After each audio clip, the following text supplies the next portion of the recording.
We'd like to thank Mainspring Companies for sponsoring Season 1 of The Next Entrepreneur. Mainspring celebrates the entrepreneurial journey, and we are very grateful for their support. I tell people this all the time, with baby boomers, their claim to fame is desegregation, right? And getting legislation passed and things like that. And amazing generation, amazing era in our country's history. But those of us that are Gen Xers kind of had to go live that out. And, I think we get kind of lost in the shuffle. But, on a certain level, I desegregated certain spaces. There were pools that I swam in as a child that my mom had to tell me, you're the first African-American that's going to swim in that pool. You're the first African-American that's going to play in that park, right? And so all of the conversations that are playing out about interactions with law enforcement or how people may perceive you based on their own misconceptions or own biases, I had to have those conversations early on, because on a daily basis, I was going into environments that my mom would tell me when I was your age, I got spat on, or I couldn't go and shop in that store. But the owners of that store, their kid is your classmate, right? So because obviously there was a comfort level, right, with their lineage, but she had to prep me for, well, when you go in this meat market, okay, I know who the kid is to you, but this is who the dad was to me, or this is who the mom was to me, right? So I always lived that duality, but I always tried to use it to be a bridge builder.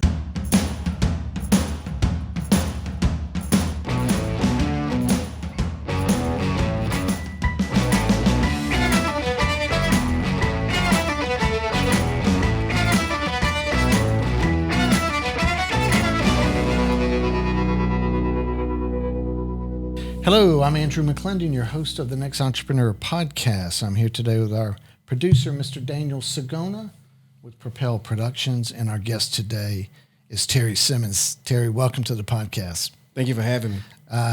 Very excited to talk to you. I've been following your content on social media for about 8 or 10 months, and you've got me drawn in, and you do such a good job with that, and you put out so much content that I feel like I know you. That's the purpose of it. Yeah, absolutely. And I'm really looking forward to digging into your story. So you're the CEO of T. Simmons and Company. Yes, sir. Right? So for our listeners and viewers who may not be familiar with your company, why don't you tell us what TS and Company does? Yeah. So T. Simmons and Company is a brand development, organizational design, and workforce development firm. So very simply put, we improve people's brands, help to position them. We're a full service.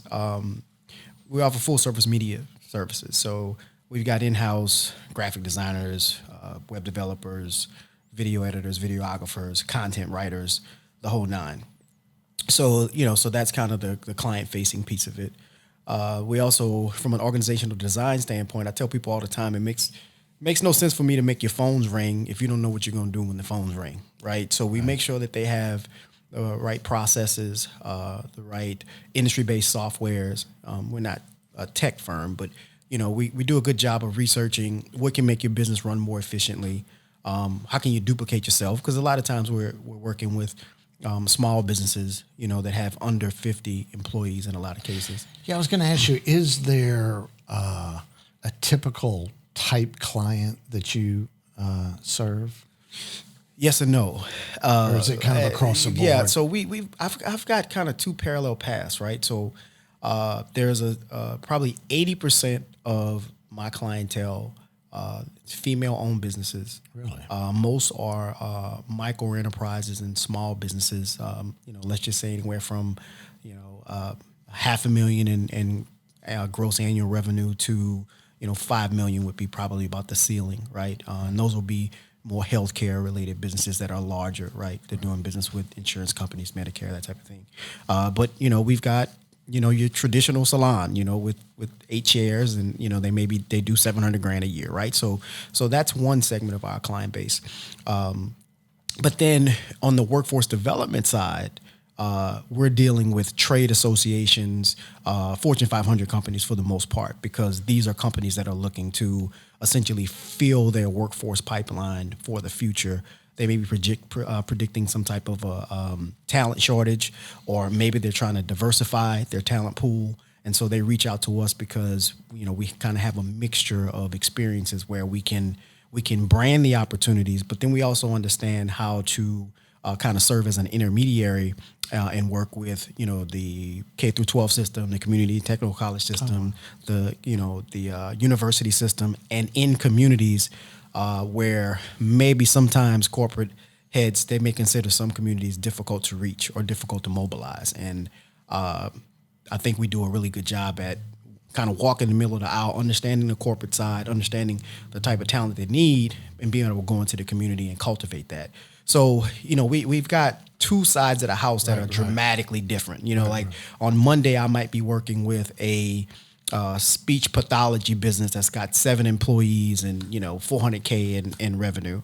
And then on Thursday, I may be at Dow Chemical, helping them to build their workforce. Or I may be working with, the Chemical Association or, organizations like that. So it varies. Yeah, that's fascinating. Yeah.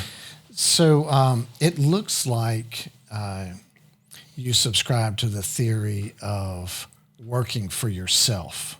In this brand development side of your business, it looks like you've hired yourself first to brand and to market T. Simmons and Company, right? I would say I've reverse engineered that. There was a period of time, and I don't mean to get ahead of myself, but there was a period of time when we had these huge contracts, multi-year contracts with governmental entities and, like I said, chemical companies, hospitals, you name it. And so this was pre, 2009, economic downturn. Right. And so when that happened, people weren't necessarily trying to do the same things that they were trying to do before, right? A lot of companies went into survival mode, and so a lot of what we were doing might have been considered ancillary, right? So I found myself kind of in a difficult space where I had to reinvent the business model. And so the message for me was, okay, instead of having 5 big clients, you need to have some shallow wells as well, right? That provide some cash flow and provide a little bit more stability in the organization. Because, if you've got, 5 clients that kind of, justify your entire existence and you lose 2, you got a huge hole in your organization. And you know this firsthand. When you're a small business owner, it hits home, right? Because there are people, basing their lifestyles around decisions that you make. And, you're not that far from the bottom line. So I found myself having to, make very difficult decisions about streamlining the business and laying people off. And I didn't like that feeling. So I just decided at that time that, the T. Simmons and Company brand, it probably will always bring in the largest opportunities because we have to have capacity to be able to go after those opportunities. And so the resources follow. But I decided to really, really push my personal brand because on a daily basis, someone's going to book coaching, someone's going to book consulting, someone's going to book me to speak. And so it just kind of balanced the organization out a little bit, right? And so in doing that, I kind of found a new passion, which is content marketing. And so that's why I put out so much content.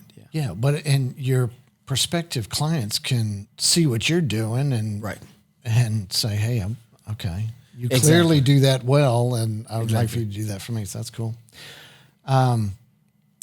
So let's back up a little bit to how you first started on your entrepreneurial journey, and maybe even before then. About your childhood. And I had read you were raised in Reserve, Louisiana. Reserve, Louisiana. Right. And there's a story that I read from your childhood where you were, it was a very segregated. Still is. It still is.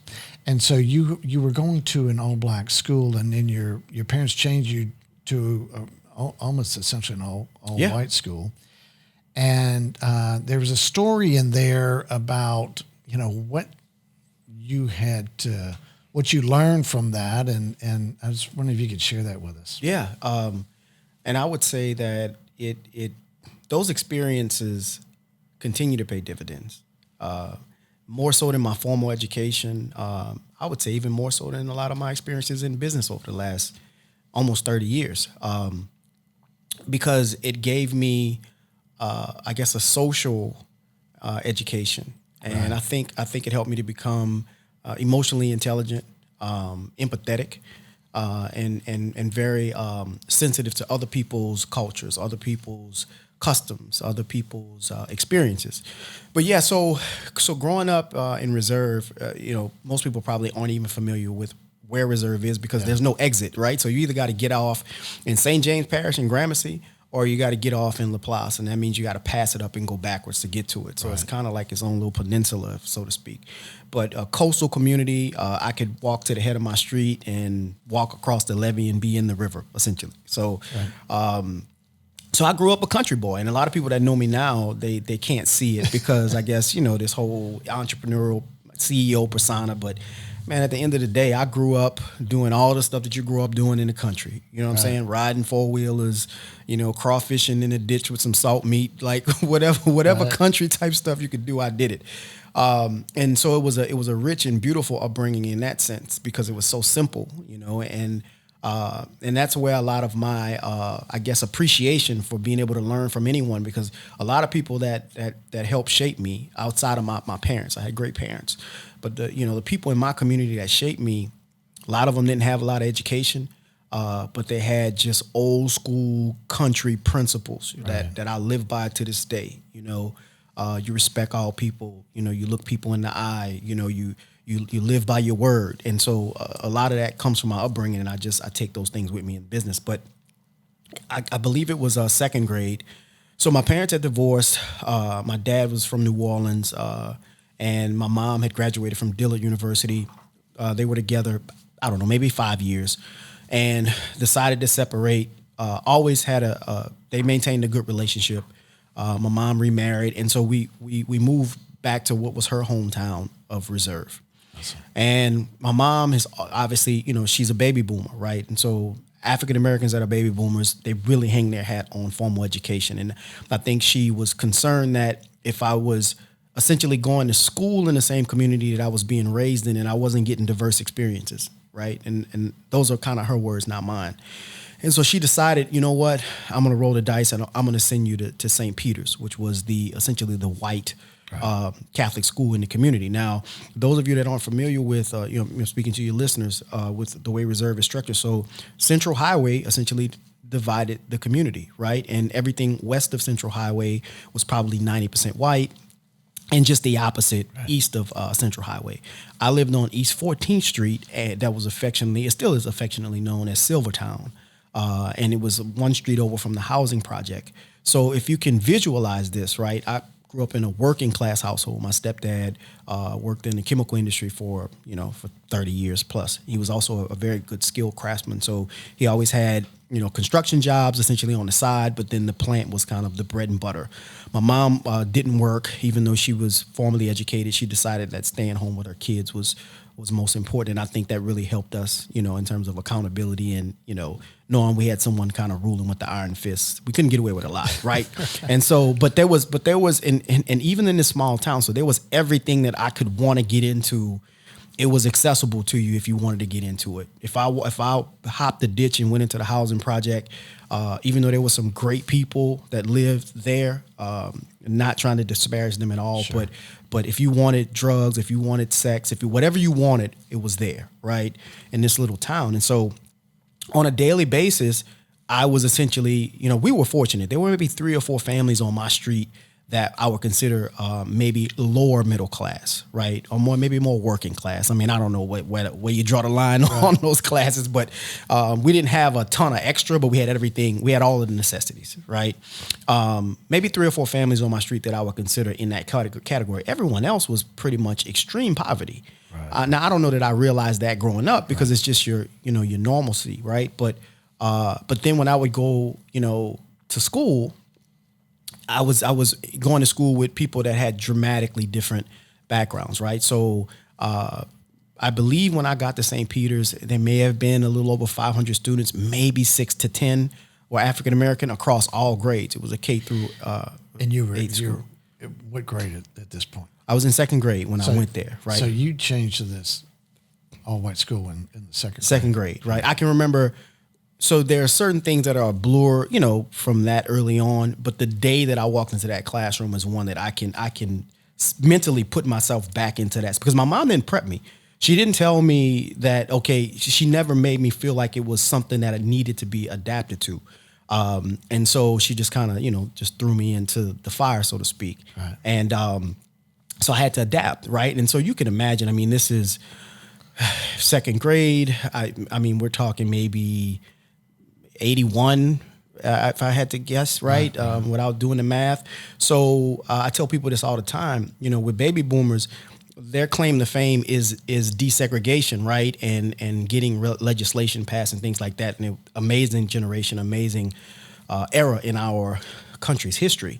But those of us that are Gen Xers kind of had to go live that out. And, I think we get kind of lost in the shuffle. But, on a certain level, I desegregated certain spaces. There were pools that I swam in as a child that my mom had to tell me, you're the first African-American that's going to swim in that pool. You're the first African-American that's going to play in that park, right? And so all of the conversations that are playing out about interactions with law enforcement or how people may perceive you based on their own misconceptions or own biases, I had to have those conversations early on, because on a daily basis, I was going into environments that my mom would tell me when I was your age, I got spat on, or I couldn't go and shop in that store, but the owners of that store, their kid is your classmate, right? So because obviously there was a comfort level, right, with their lineage, but she had to prep me for, well, when you go in this meat market, okay, I know who the kid is to you, but this is who the dad was to me, or this is who the mom was to me, right? So I always lived that duality. But I always tried to use it to be a bridge builder, even early on. So, I wasn't very academically strong. I was a really good athlete, but academics, I'm doing the bare minimum, right? And for a number of reasons. I think because I was always truly an entrepreneur. So we hear that a lot here. I mean, that's a common thread. Yeah, it didn't appeal to my sensibility. So, but when I would come home, if you can imagine, so now the kids that feel like they are, they're validated by the environment that they're growing up in, and the environment that they're going to school in, because the two environments are similar, right? Like you just to say, you can't be a punk, right? You got to stand up for yourself. You got to man up at times. When I was going into this private school environment where I didn't have to deal with a lot of that while I was at school. You see what I'm saying? There wasn't a lot of that dynamic going on. So I always had to, when I got home, I got to prove myself, right? Because you're going to try me because I go to the white school. And maybe you perceive that I think I'm better than you, right? So your friends on the street, knowing you're going to this white school during the day, then you're coming back in the afternoon and right. Because now am I prove yourself? Yeah, am I relatable? Right. But by the time I got to middle school, that stuff started to really kind of subside, and everybody understood, Terry's Terry, regardless of what environment he's in, and I really attribute that to my mom, because that's how I saw her move. Yeah. It didn't matter if she was at the community advisory panel meeting for DuPont, or if she was knee deep in the hood, she was always the same person. And whether people liked her or disliked her, they had to respect her for that. So that's how I always tried to move. So I could remember bringing some of my white friends that their parents were comfortable enough to let them come to sleepovers at my house. And I had to do the same thing for them that they had to do for me when I went into their neighborhoods. Like some of these kids, for example, Riverside High School. I think Riverside got the first African-American, if I remember correctly, in 1988. And if I remember correctly, it was because they were using federal funds and they were using public buses, but they had a discriminatory practice when it came to admissions. Now they've got obviously a ton of African-Americans that go to Riverside. And so, obviously the school has changed. But my point is that a lot of the kids that went to St. Peter's with me, some of them may not have transitioned to St. Charles for high school, which is where I went to high school. Some of them went to Riverside. And so we had to have one-on-one conversations about, well, this park you can't go to, but this park you can, or this kid's house you could be on your bike in front of, but I wouldn't be in front of this person's house because his dad might come out with a shotgun because of how he feels about, quote unquote, your kind. So, when I see all of these conversations playing out in the media, on social media about race and class and about, how one side perceives the other. Is this side willing to pull themselves up by their bootstraps? Is this side willing to give up equity, and so on and so forth? It's like I got that education, 30 years ago, and I can tell you most of you are wrong about how you perceive, either side. So I'm going to my Boy Scout troop, or Cub Scout troop, because I didn't get all the way to Boy Scouts. I was the only African American kid in the troop, right? So I'm learning how to tie a tie and making, the little rockets and doing the egg drop from the hell, all of that stuff that you do when you're in Cub Scouts. I'm doing that with kids that don't live in my neighborhood, right? But when I go back to my neighborhood, it's a different dynamic, and then playing, organized sports. So now I'm kind of on the other side, because I'm playing against kids that go to different schools, and I go to this school and I'm repping it because I feel a certain level of pride in this, but they couldn't understand it. You get what I'm saying? Because I'm curious if whether you walking into this white class or white school by yourself, or going back home after school, or the different situations, if in a way you were always selling yourself in a way that avoided conflict and promoted peace, and where you got along with everyone, and if any of that's true, that helped lay a foundation of a life where you're still today, you're selling yourself, you're selling your businesses, your services. And did that, do you think it was maybe rooted in? I would say those experiences helped to make me very self-assured, and I think I have a very strong sense of who I am at the core. And I'm not willing to compromise that, regardless of what environment that I'm in. I think that more times than not, I was dispelling myths, right? Either about myself or about people that I had access to that one side or the other didn't, right? And so on this side, maybe you feel comfortable cracking an insensitive, a racially insensitive joke, because now that I've, quote unquote, in your mind assimilated, then I'm not one of them. So you can make discriminatory or disparaging remarks about this side, because you don't even think I identify with that side. Yeah. Right? But you've never interacted with people from that side of the tracks, maybe outside of someone that may, again, and no disrespect, but outside of somebody that may clean your grandmother's home or something like that, right? And then on the flip side, it was the same thing. You think that these people over here, you think they're all wealthy, you think they're all racist, you think that they are all elitists, you're wrong. And so I would find myself having to dispel those myths a lot. Man. Yeah. That is fascinating. That's very deep and very fascinating. And I appreciate you sharing that. So we will take a break right there, Terry, get in a word from our sponsor, and we'll be right back. One of our sponsors, MBD Maintenance, is excited to announce that after 25 years, they're rebranding their company name to Pivotal. It's the same ownership, same staff, same location, just a new name that better represents the services that they provide their clients across the Southeast United States. Pivotal does commercial building construction and renovation. They do tenant improvement work in retail and office facilities. They do installation of dock doors in distribution centers, storm and fire damage repair, and catastrophe recovery for national disasters. The team at Pivotal is simply the best. Their experience, they crush schedules, and they have an impeccable safety record. If Pivotal can help you with your next project, you can find them online at pivotalperforms.com. Okay, and we are back with Terry Simmons with T. Simmons and Company. So Terry, to move on to the start of your entrepreneurial journey, I think an interesting start for that was when you were in college up in North Louisiana. Yeah. And you tell a story about meeting this promoter. Yeah. And I thought it was a really, really interesting story, if for a number of different reasons. But can you walk us through that one?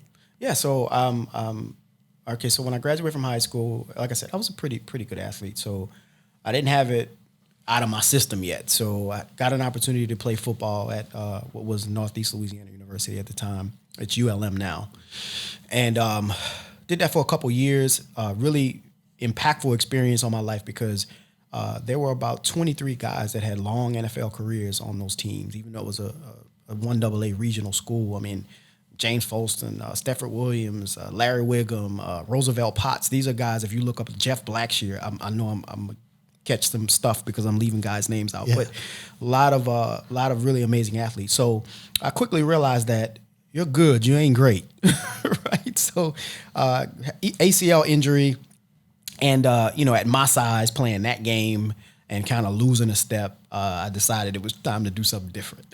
So anyway, I'm just kind of I'm in my junior year. I'm just kind of maybe the latter part of my sophomore year, and I'm just kind of a regular student, and it's one weekend. There's nothing going on campus. Anybody that's familiar with Monroe, Louisiana, we call it Fun Row, but as a college student, it was feast or famine, right? So if there wasn't a home game or anything like that going on the weekend, there wasn't a lot going on. So me and my roommate at the time, close friend of mine, were just kind of hanging out on the balcony at our dorm, and there was a guy that was a few years older than us, and he was the most successful promoter in the region. I mean, this guy was packing in 5,000-6,000 people, into parties. He was promoting concerts and different things. And I didn't know him personally, but everyone on campus, kind of knew him. So I don't know where he was going, but, I just thought he was going to dap us up and keep it moving. And he had been sipping a little bit, so he was kind of loose, right? And so he stopped. And about 2 minutes into the conversation, he was like, "Man, let me ask your boy something." He was like, "Why y'all in college?" So I gave him the, prototypical answer. I'm trying to better myself. I want to have and he cut us off and he was like, "Let me tell you something." He said, "You know why I register in classes every semester? So I can have access to the campuses."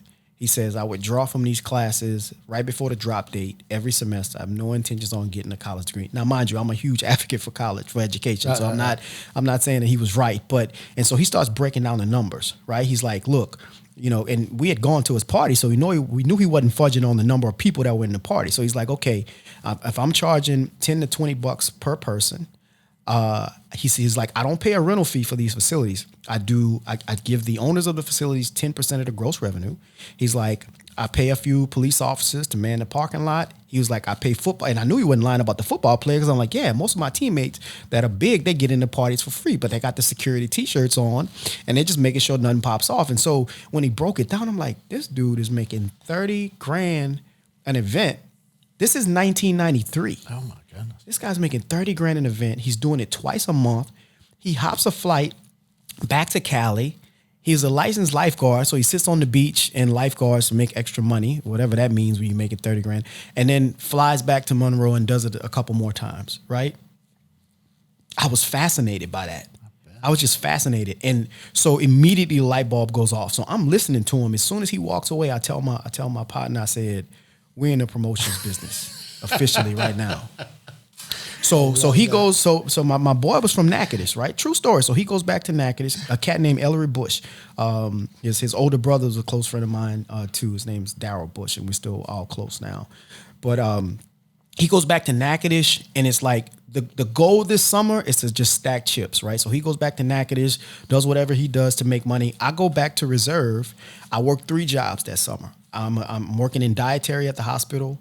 I'm working for what was JTPA at the time, Job Training Partnership Act. So it was like a summer job. It's the Workforce Investment Board now, right? So I'm showing my age. And then I worked at the Dollar Theater in La Place. And sometimes I was literally getting off at the Dollar Theater at 2 a.m. because the last movie might be over at, let's say, 11:30, 12 o'clock. We still got to clean up the facility. Yeah. I'm getting home at 2. But when you work dietary, you got to be at the hospital at 4:30 in the morning prepping for breakfast. So I didn't get a lot of sleep that summer. But I remember... I saved some money. I saved some money. I think I stacked about $7,000 And I also got my refund check, right, from financial aid. It wasn't a refund check, right, because you still had to pay it back. But and so we put those funds together, and we did our first show. I'll never forget. It was at the Ruston Civic Center, and we packed the thing out. And I thought I was going to be rich as a promoter. I'm like, it's over with. You're done. On your way. I'm on my way. But it didn't quite work out that way. But the beauty in that experience, all jokes aside, is that I learned the power of guerrilla marketing. I learned the power of influencer marketing before it was even a term, because I would find people on the various campuses, because up there in North Louisiana, you got a lot of colleges in that corridor, right? So you got Jackson State, then you go a little hour and a half to Monroe, or 2 hours at the most, and you got ULM, you got Louisiana Tech and Ruston, you got Grambling. So y'all were trying to draw people from all over. We were drawing people from the region. So I understood the power, or I guess I figured out the power of having influencers on those campuses that were representing our brand. And back then, they didn't know they were supposed to be getting paid for it, so they were just doing it, to get into the party for free, and they just wanted to be positioned in the show, right? Yeah. Like, I'm with the promoters, right? So we understood that, and how to leverage relationships. We would get really good deals with the local radio stations as far as advertising packages. And but the most powerful thing that we did was we print up 12, 15,000 flyers and just be 90 hours a week, just, okay, they're going to be out in front of the cafeteria at Grambling at 11:30. We need to be out there. They're going to be, at the rec center at Louisiana Tech at a certain time. We need to be out there. And we would just round the clock, just hitting them. And so I take that same approach, right? Like, I believe in mainstream marketing. I believe in all of that, but we're always going to have guerrilla marketing tactics, right? Yeah. Digital now, because it's 2021. Right. But digital, but I still have that edge, that promoter's edge. Like, I gotta create the buzz. So, how long did you do that? Probably a couple years. It didn't take. Did you make any money? Not really. Because it was. There are too many elements that's associated with that business that you have no control over, right? Yeah. Namely, that you don't control the physical spaces that you want to utilize for your events. And let's just be real. In 1993 to, let's say, 1995, 96, there aren't that many venues that want, a 19, 20, 21-year-old, African-American male to pack a bunch of people into their venues, right? And not to make it a racial thing, but it was always a dynamic, right? Because there was this perception that we were going to create this uncontrolled environment. And, we really didn't. We had really clean shows, but so they would make up policies, they change the rental rate, or tell you that you need 30 uniformed police officers at $20 an hour, where they got to be there 2 hours before, 2 hours after. You need a $1 million event policy, and things like that. And so they would just make it cost prohibitive, or just I don't know that I had the diplomacy skills back then, right? I was a lot more radical, so I didn't know how to navigate some of those conversations when I knew what was driving it. So we quickly realized that we either needed to get our own venue, or we needed to get into another line of business. Yeah. And you did a few other things. You had a T-shirt business for a while there, and you did you turned over a lot of product on that. Yeah. We in printable sportswear business, we did all of the screen printing in-house, and we outsourced all of the embroidery work. So to date it, I guess this was probably like maybe 96 to 2000, 2001. I quickly realized that I was at least decent at sales. And so I saw kind of a unmet need in that space. People wanted custom designs. They wanted premium garments. They wanted very personalized service, but they didn't want to pay a premium price point. And so I was able to leverage the fact that we didn't have a lot of the indirect costs that our competitors had, because essentially I was home based. But I purchased the equipment, used the garage at my mom's house, used my old bedroom as a production facility, basically. And so you would routinely walk into my bedroom, and there may be 30 cases of shirts stacked up to the ceiling all over the bedroom, drive my mom crazy, because she was already irritated that in her mind I dropped out of college, right? So, and she didn't see entrepreneurship as a viable career path at that time. So But yeah, so we started picking up contracts with recreational departments, schools, the Archdiocese of New Orleans. We would do all of the shirts for their honor roll roundup. We had Greek fraternities and sororities that would do business with us. So we got a good bit of traction with that. What was a big size order for you? Big for us was 3,000 shirts. At maybe $8-9 a shirt. The more typical order was, hey, look, we got a family reunion. 250, 300 shirts. Yeah. So we, I couldn't tell you what the gross sales were, but it took off pretty quickly. And I learned a lot of lessons about supply chain, about standard operating procedures, about, direct costs, indirect costs, just a lot of different things about competitive pricing and, sales. Learned a lot of lessons from that experience. So your next gig was a restaurant bar. Yeah. Right? Yeah. And it seems like there are a lot of lessons involved there, but too many. But you guys put a lot of sweat equity into that, right? You Ton had a of couple it. of partners. Yeah, a couple partners. So I had to regroup after because when I moved to Baton Rouge, I'm kind of bouncing around, obviously, but so when I moved to Baton Rouge, I kind of lost my base when it comes to the imprintable sportswear piece. Most of my business was in the river parishes and in Orleans Parish. And, back then, technology wasn't what it is now, and everything was a lot more community-based. So you need to be moving around and touching the people that are spending money with you. So I moved to Baton Rouge and still was doing it part-time, but I ended up working at a call center and put in, ridiculous hours at this call center because I was really trying to stack some working capital for what was going to be my next move. And so the promoter in me always wanted to own a venue, right? So I was like, we're going to open what was a social dining concept, right? So it wasn't a restaurant, it wasn't a sports bar, it wasn't a club, it wasn't a lounge.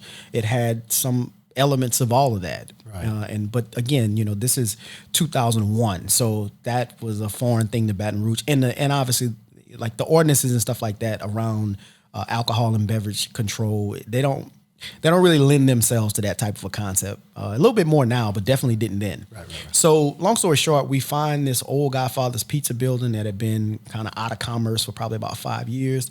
The owner was willing to do, I guess if you want to say like a bond for deed or like a, owner finance type of a deal with us. And so we acquired the property. My stepdad, as I told you earlier in the interview, was a masterful, skilled craftsman. And so he said, look, if you get the material, don't worry about the labor. I'll build this thing out for you. And so and I'm not saying this because I'm jaded. Like he's really, really was amazing. He's in his 80s now, but was amazing at what he did. And so we had a beautiful, beautiful. Every vendor that came into that space, and obviously our clients and things like that, were all just amazed at what we did. We gutted the building, probably put about $120,000 into it, maxed out credit cards, blew through our savings. Like you said, I had two partners, so we kind of, divided the pie in that sense. And so when we opened, we had $0. I can remember it like it was yesterday. We had blown through every financial resource that we had, and it was another one of those experiences, and not to kind of keep repeating the same theme, but there was an apartment complex that was adjacent to it, white-owned apartment complex. The ownership / management just kind of misunderstood us based on who we were categorically. I can remember when the lady came over on the golf cart, and I thought she was just coming over to be a good neighbor and introduce herself, and I was wrong. She came over to essentially let me know she didn't want us there, and this was during the renovations. Now, again, I'm not uncomfortable having that exchange because of my background. Right. And I'm thinking we're adhering to all of the laws and ordinances. We're as entitled to be here as you were entitled to be there. So it didn't really bother me, but I was naive because I didn't do my homework on who this lady was, what relationships she had. And so she was able to make it virtually impossible for us to operate.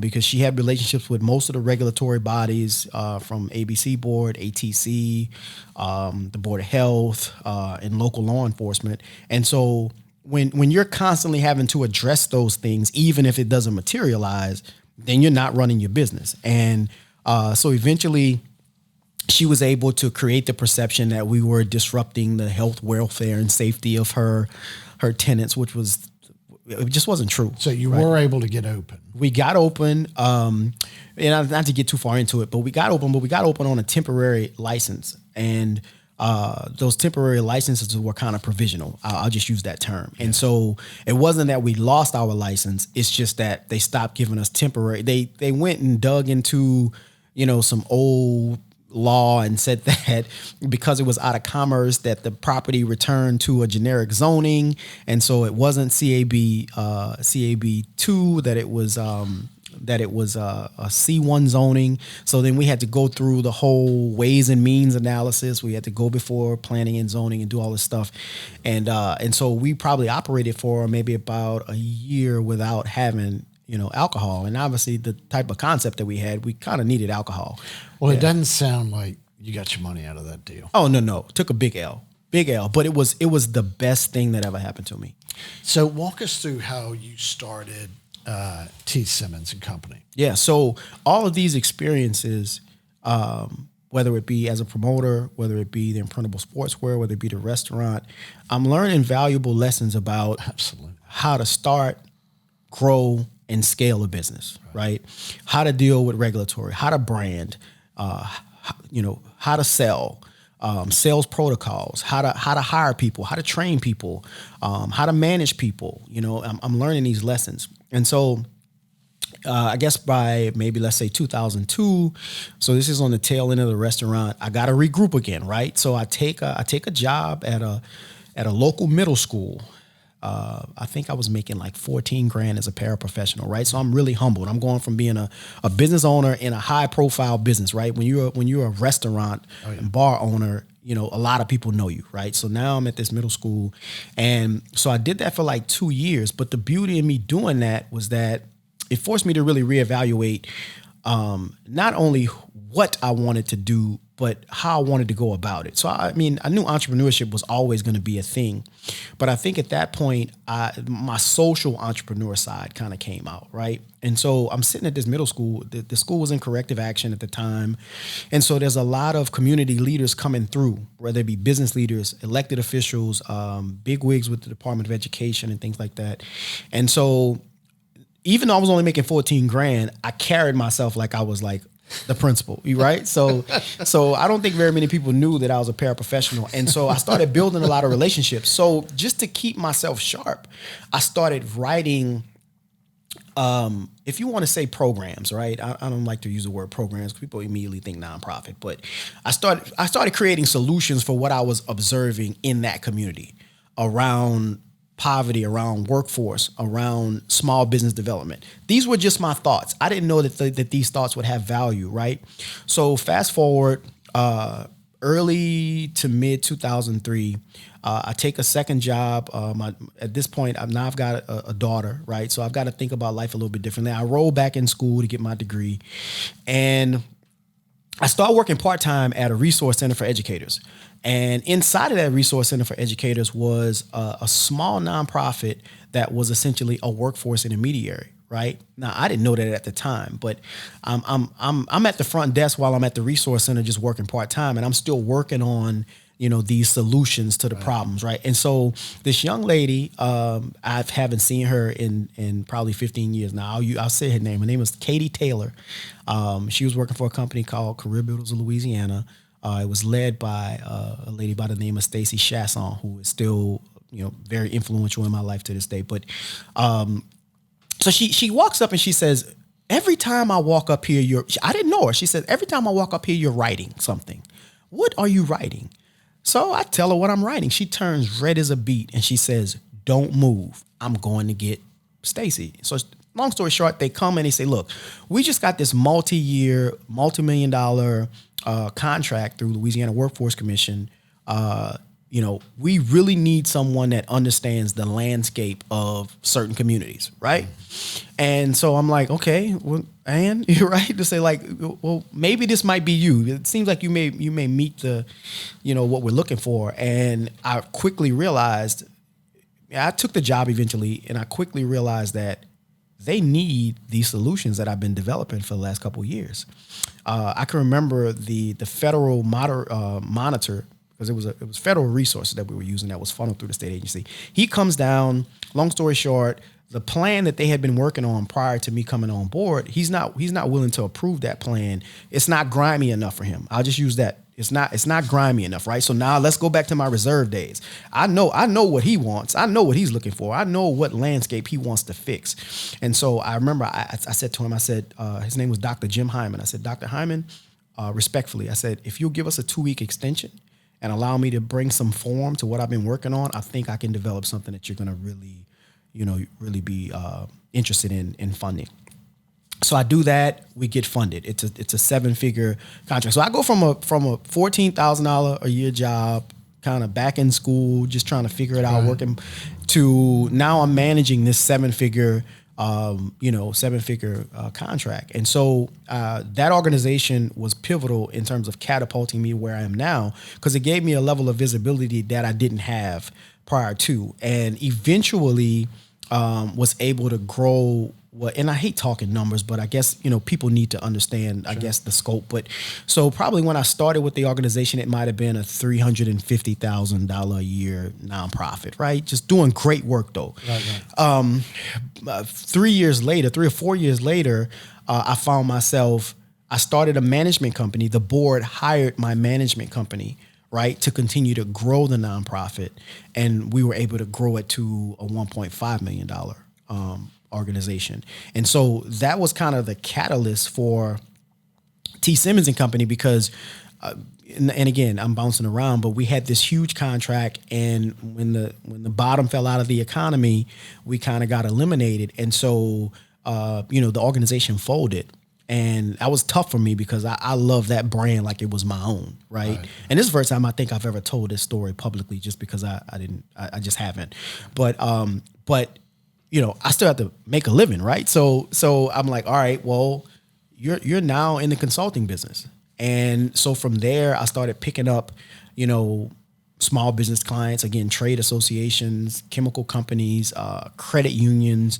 So from that experience and the success in managing that program, that gave you, absolutely, and then that being yanked from underneath your feet. Absolutely. Now you're like, you're not going back to that $14,000. No, I'm not. Job. And I'm leaving something out. So I owned another company by then, which is 1040 Solutions, right? So I wasn't totally dependent upon the contract, right. Over here. I mean, because 1040 Solutions had grown to a 7-figure business, right? But a lot of times you got a 7-figure business, people think you're making 7 figures. I wasn't. I was a partner in the business.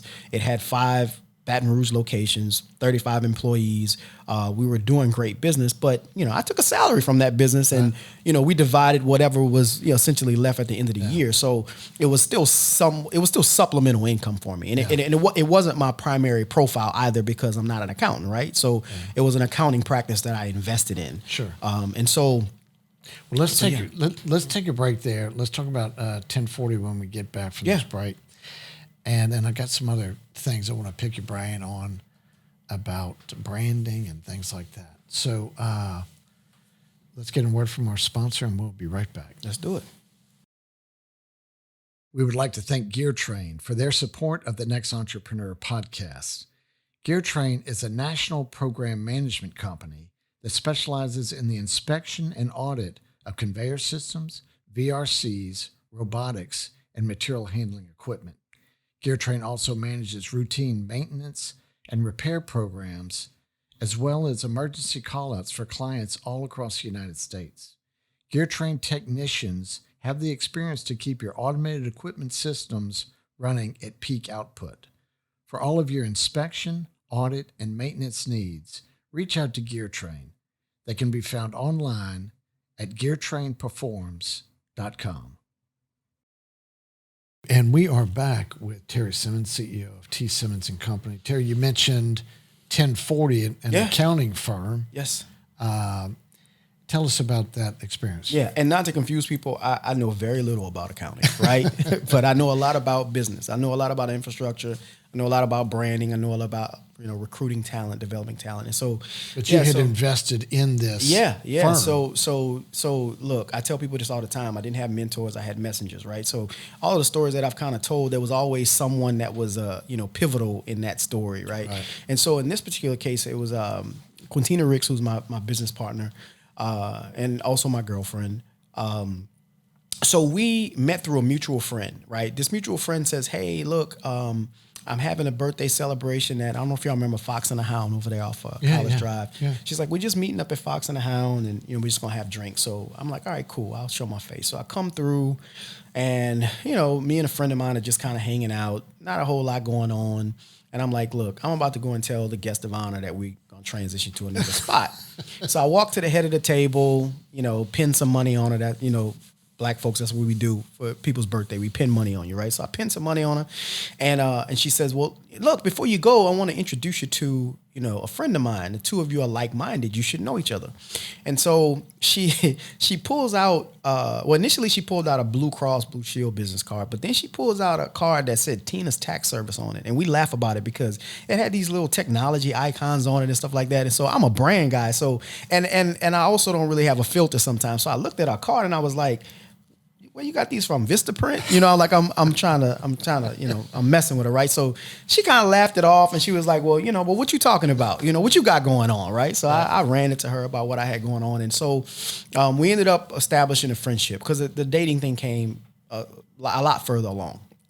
And so at the time, coincidentally, the same friend that I started the promotions business with was in the tax prep industry. And he was telling me, he was like, man, there's a lot of money to be made in the tax prep industry. You ought to think about it. He was like, I'm winning on, at this in Natchitoches. If you want to open a location under my brand in Baton Rouge, let's talk about it. So I was considering it, but I had learned enough in business to know that, okay, this is something that's, highly regulated, right? And it requires a unique skill set.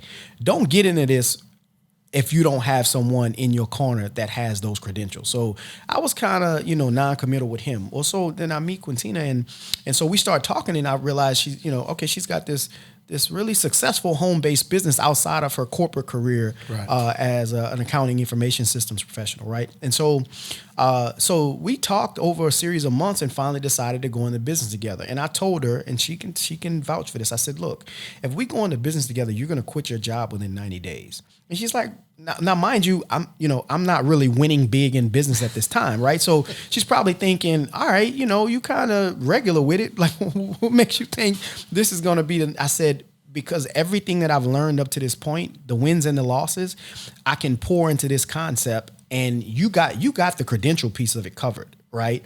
But there are things that you would have to take the next 5 to 7 years to learn that I can accelerate that. And so that's the reason why it works. So she had the industry-based knowledge, and I brought the brand, the strategy, the people part, and the product and the packaging. And true story. So another one of these times, I gut out my bank account. She guts out her bank account. She empties out retirement. And we are at what's the spot on Superior Grill? We're at Superior Grill on Government. And I'm like, hey, you got some money? She's like, no, you got some money? I'm like, I got enough money for us to either eat or drink. We can't do both. She was like, well, we might as well drink. And the bartender overheard the conversation and gave us some complimentary stuff to nibble on. And so this was a Friday. But we had come up with a strategy for how we were going to package the product and how we were going to promote it that I knew was going to work. That Monday we opened.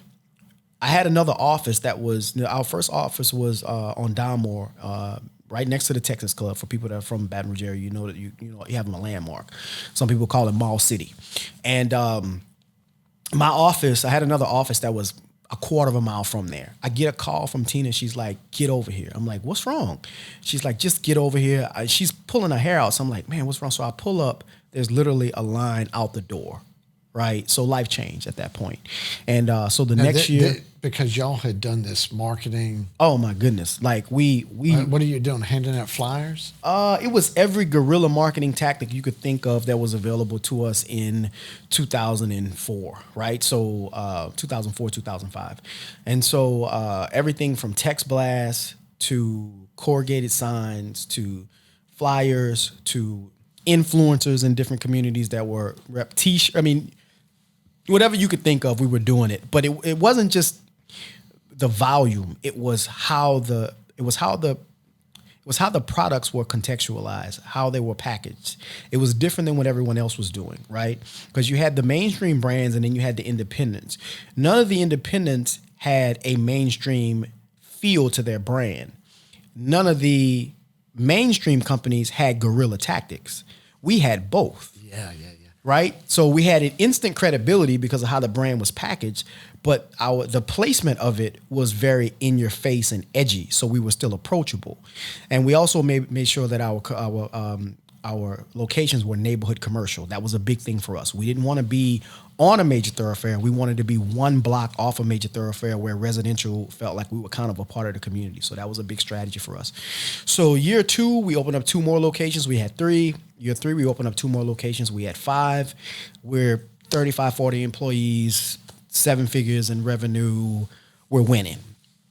And then the economic downturn happened, around 2009. So that, that had an impact on us. But for sure. But we had a really, really good run. Yeah. Really, really good run. And it's still now. Now it's more of a full service boutique accounting practice where we're doing more accounting information systems. We're doing more bookkeeping. Still do seasonal tax prep.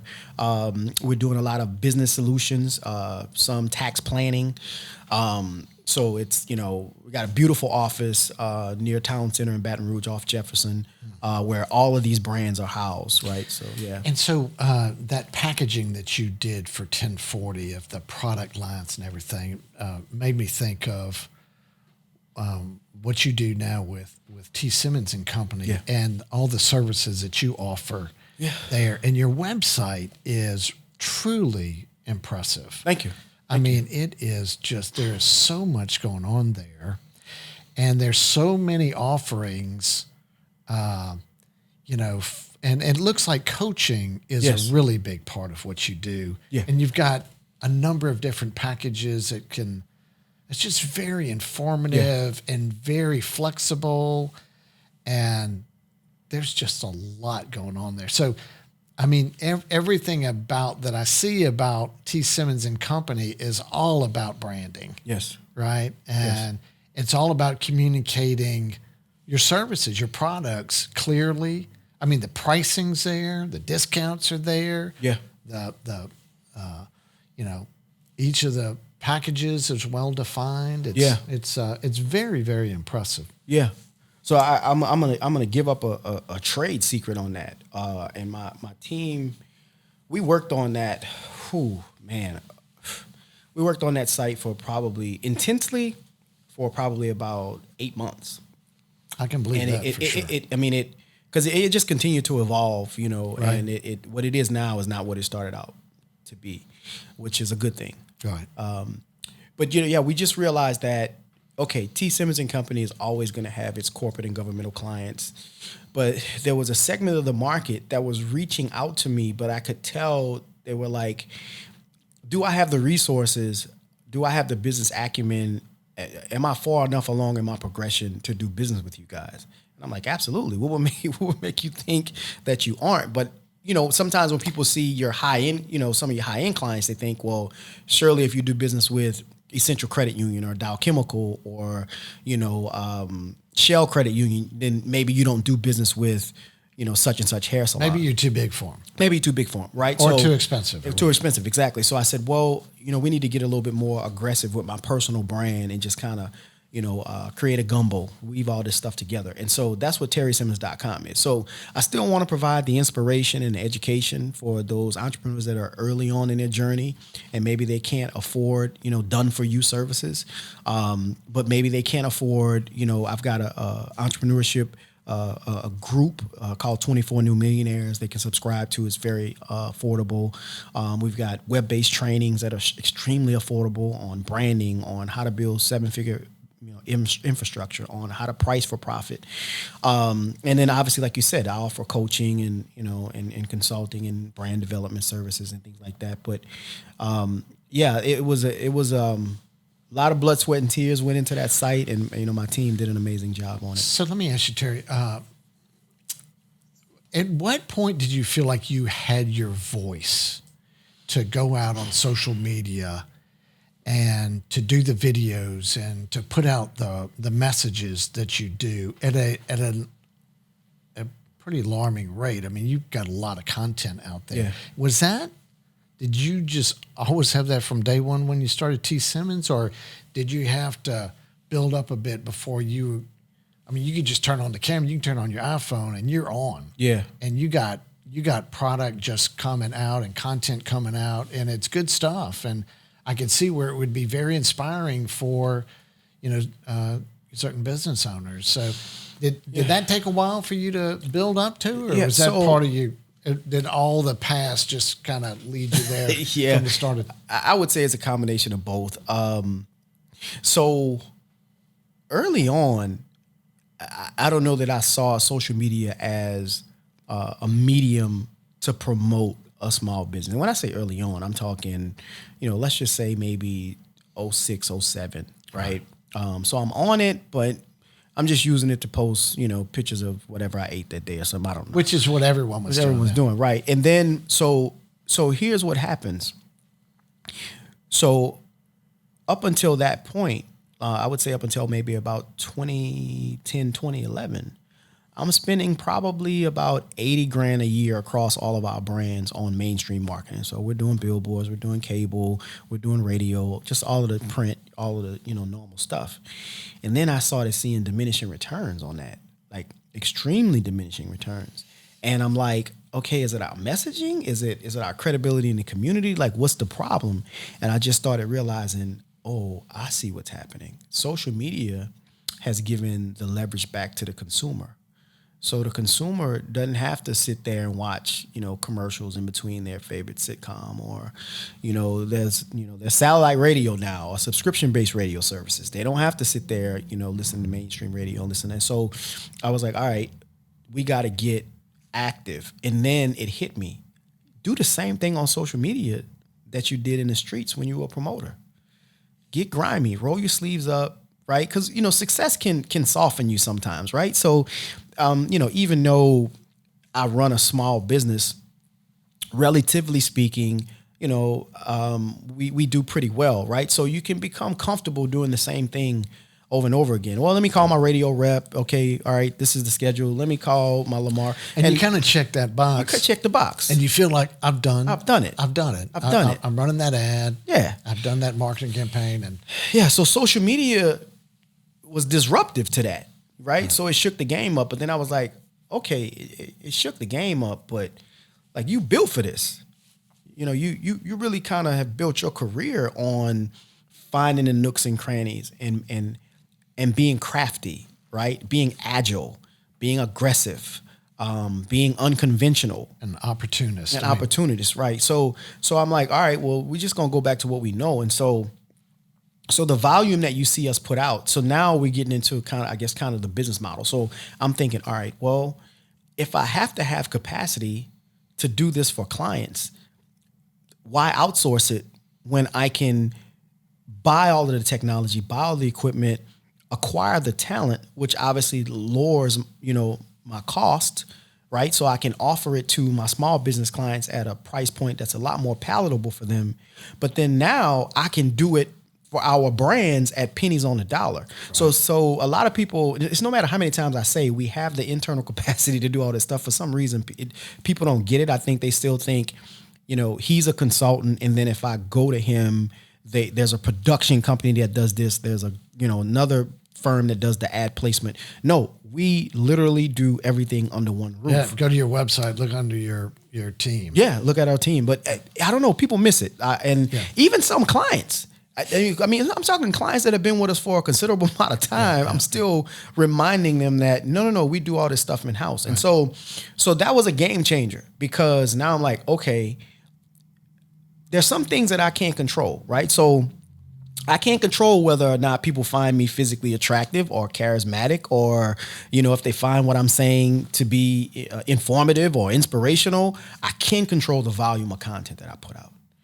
I can control the volume. And so, I don't have to have 1 million followers to do $1 million, if that makes any sense. Well, your volume's at a very high level, in my opinion. I mean, which is a really good thing. But I actually went back and counted. Get out of here. It looks like you did 80 posts in the month of January just on Facebook. That sounds about right. And I'm like, man, I mean, you are really... Try to do 3 to 5 a day. Yeah. You know, if we're really getting it, it'll be closer to 5 if we, you know, but I mean, it is a lot because we, you know, this is not me just going live. It's not just me recording something in my phone. Like we try to make sure that there's some production quality, there's some graphic integrity. But the other thing I like about it, Terry, is how you look at things from a different angle. Like, so for example, on branding, I'm a branding guy and you are a total branding guy. And I really appreciate that. And so when people think about branding, they think about logos and the colors and the fonts and the images and stuff. But you go into what branding really is, right, and explain that. And you talk about values and service and identity and trust. And you do that about so many different things. As like, you know, you may think this certain way about a certain part of business, but you look at it from a different angle and add so much texture and context to it that it's really good content, really valuable. And I'm also intrigued with, in doing that, you're putting a lot of value out there in the community, right? So you're saying, I would like for you, small business or business owner or big company, to hire me. And I'm willing to give you guys some content and some value every single day. Yeah. Because I have so much more to offer. That's the feel that I get out of what you're doing. You're spot on. And I first of all, I appreciate that observation. So true story. I was doing some self-reflection probably about 6 or 7 years ago. You know, like we all do at the end of the year, we're coming up with new goals and new resolutions. And I thought about, Terry, no matter, in theory, no matter how much capacity you build, there's only a fraction of the world that you can directly serve. Doesn't matter, you know, how big the team gets, how powerful the technology becomes, how scalable things become. You can only work with a fraction of the population. And what about all of these people that are DMing you every day that don't have the resources to pay for your services? Do you just continually price them out and not give them anything? And so selfishly, I started thinking about legacy, right? And so, yes, I want to continue to grow a successful business. I got 2 beautiful daughters that, you know, I want to leave a financial, I got, you know, nieces and nephews and partners, and you know, I want to leave a financial legacy. I do. But at the same time, I just started thinking, you know, you could do that and still die pretty anonymously. You know what I'm saying? And so I started thinking, what can you do that's not necessarily for monetary gain, that's bigger than you? And it hit me. It's content. I tell people, and people look at me kind of crazy when I say this, but I'm like, this is the most documented period in the history of the world. Yeah. So it's fascinating to me to think about the fact that my great grandkids, right, if we don't burn this thing down, will be able to go and listen. They'll be able to hear me through my own voice, through my own words. That's fascinating. That's fascinating to me. And so it would selfishly, that was the origin of it. It's like a legacy play. Like, put out all this content because that's going to outlive you, right? So, you know, hopefully I can get to 93, 94 and, you know, see a whole lot more. But, you know, I want to see cars fly. I want to see all of that. But look, you know, there's this other legacy that I think is going on that I see from you, and that's some of your philanthropic type stuff. And I just wanted to wrap up by asking you to talk about your investment in this club basketball. Yeah. Particularly as it relates to the culture that you created with your investment in that, and that goes beyond basketball. It's bigger than basketball. Bigger than basketball. So if you could take us home, just talking about the culture that you worked on, and I think it speaks volumes about you and what your legacy will be.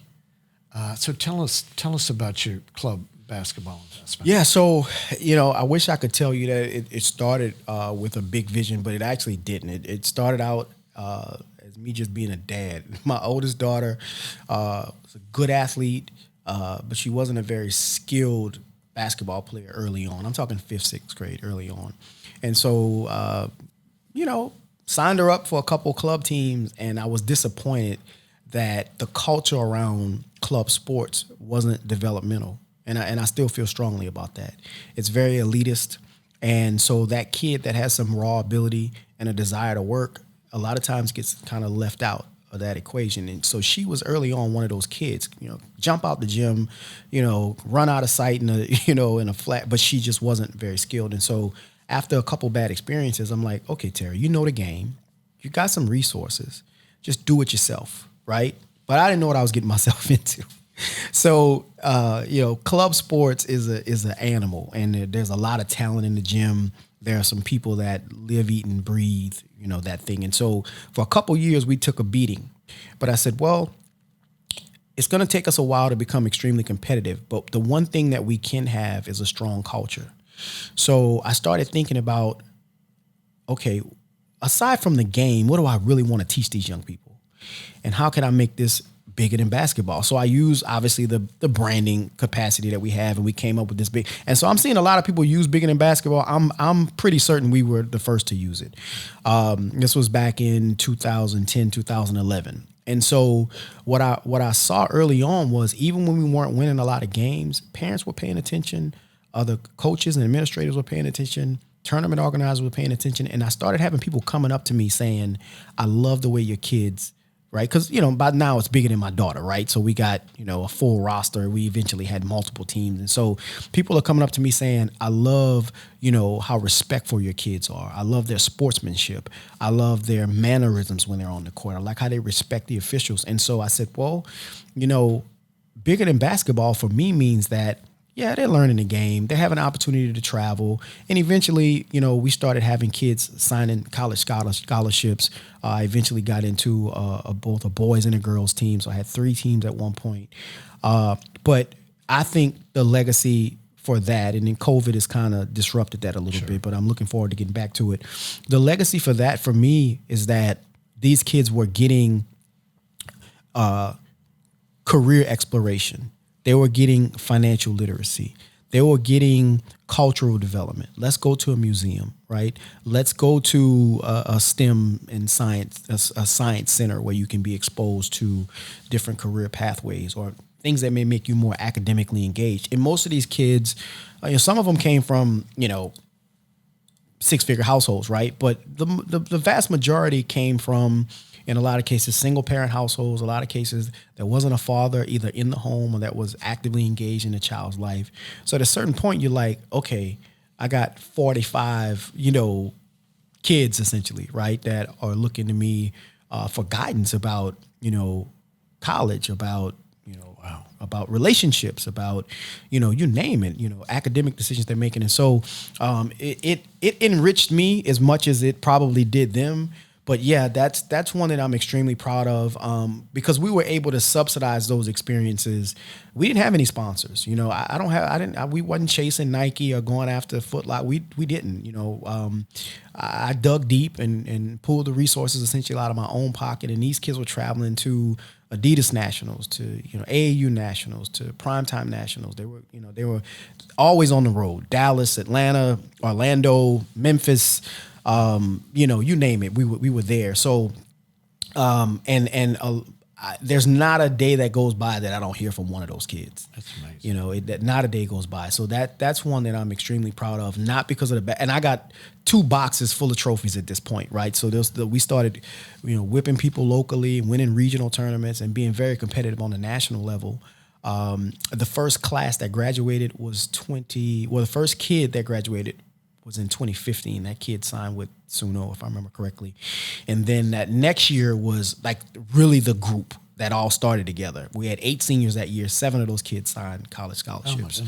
And since then, every year we've had kids, signing scholarships. And I don't talk about it a ton on social media because it confuses people, right? Because then now it's like, well, wait, are you a coach? And it's like, no. Let's not be confused. Right. This is kind of a passion project, but it turned into a full-fledged entity. It became its own thing. Terry, man, congratulations on that. That is, just a huge asset for our community and for those kids whose lives you touched. So good job there. I appreciate it. And look, I could talk to you for a really long time. I'm sure we could, yeah. You got some great stories. We have barely skimmed the surface, and we'll have to get you back on another time, but to dig into it some more. But thank you for joining us. I appreciate you sharing your stories. Thank you for having me. And we will see you next time. Absolutely. Thank you, sir.